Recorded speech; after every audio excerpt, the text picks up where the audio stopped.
Good morning, everyone, and thanks for continuing our discussions on a growing season for this spring and summer. You know, we've had really great weather for growing and planting. So Justin Morgan here is with us, and we're at ProScape in Sterling. So we're talking about salt-based fertilizers and just fertilizers in general. So fertilizers, is that just plant food? Yeah, so fertilizers, so it's NPK, right? Nitrogen, phosphorus, potassium.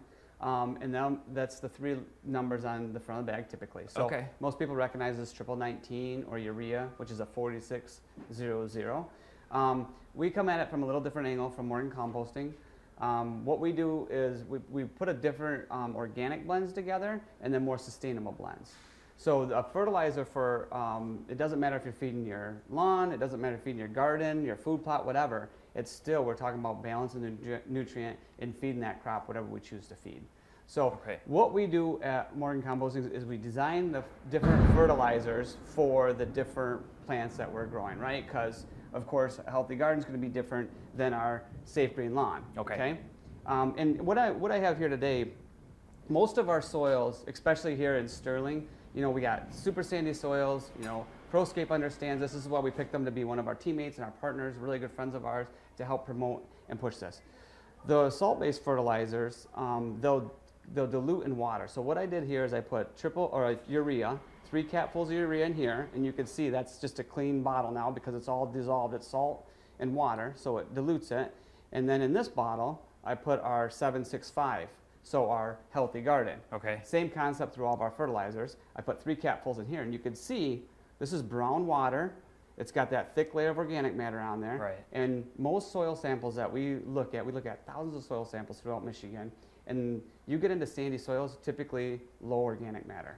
So most soil samples I see are 1 to 2% organic matter. I mean, it's like a little sponge. It can only hold 1 to 2% of what you're putting in there. So as you put our fertilizers on there, you're going to help build that soil. You're going to help build that organic matter, and then we do get hung up on the number a little bit, like 19 compared to, let's say, 8. Obviously 19 is bigger, but it's more important what our soils can hold than it is how big the number is. Because when you put triple 19 on your urea and you have a 1% organic matter, it can only hold 1% of that, which is 0.38 nitrogen, right? So you're only putting a little bit. So kind of an analogy, if you have a 46-gallon vat and you can only pour it in a 1-gallon bucket, you're still only holding 1 gallon. So when you put that in your soils and you get those rains and stuff, it washes that salt base to our aquifer, and it's not in the grow zone of the plant. Follow me? Yes. Okay, cool. So there's numbers in there, but I'm following. Yeah, so we're just trying to melt. This is all going back to help build in our soil, work with Mother Nature, along with the nitrogen, phosphorus, and potassium. You could see like 5% calcium in a healthy garden. So if you're feeding like a tomato plant, everybody knows tomatoes love calcium, right? And if you have like blossom end rot, it's typically a sign of not enough calcium. So you can come here at ProScape, you can get a bag of Healthy Garden, and that's a fertilizer you can kind of shake around the bottom of your tomato plants to help slow release that nutrient, be in the grow zone where the roots are going to be, and then help grow that plant out. Very good. Are there any differences in fertilizers besides just these numbers? Yep. So the products that we use, so dairy dew will be in here as an ingredient. So we'll get a lot of like minerals. So boron, zinc, copper, all that stuff is in here, and that'll help bring that taste back to the fruits that we want in the vegetables. So this is more than just the NPK. It's a whole balanced diet of minerals and everything else that's in there also. Okay, so the salt-based fertilizer that you were talking about is just kind of running its course, running right through.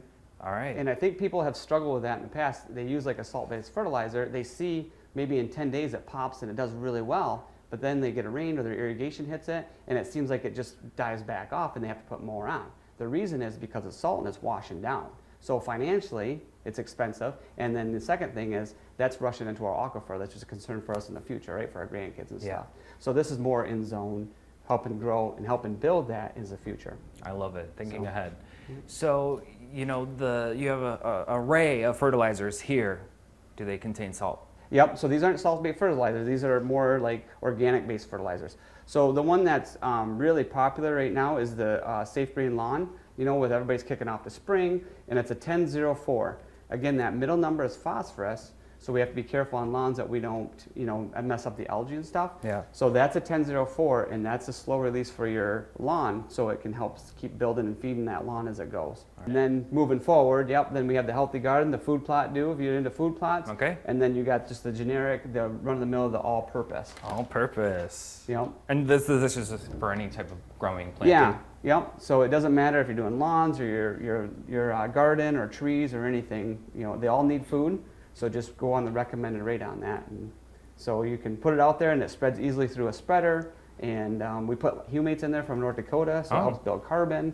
Wow. So a lot of interesting things going on with our products. Yeah, so much going on. I love it. It's like I wish I could see it actually happening in, that's processing its own Come on down whenever you want. We'll show All right, you. Sounds good. And for our viewers who are watching or are really interested, where can they get some of this? Yeah, ProScape here in Sterling. They're our new friends here, and they carry the full line of this, and they can help you. These guys are experts. They have the catalogs, and they can help you walk into what you need. They have the liquids and stuff, so they're a really good outlet here in Sterling. If you're not from the Sterling area, just go on our website, dairydew.com. We have 150 locations you can buy the Dairy Dew line from. All right, Justin, thanks for coming back and teaching us very valuable things. And we're looking forward to more segments with you. Make sure to stick around here on TV5 News. We're going to be talking more about planting and growing and making sure you have the best garden, crops, grass, you name it. Stick with us.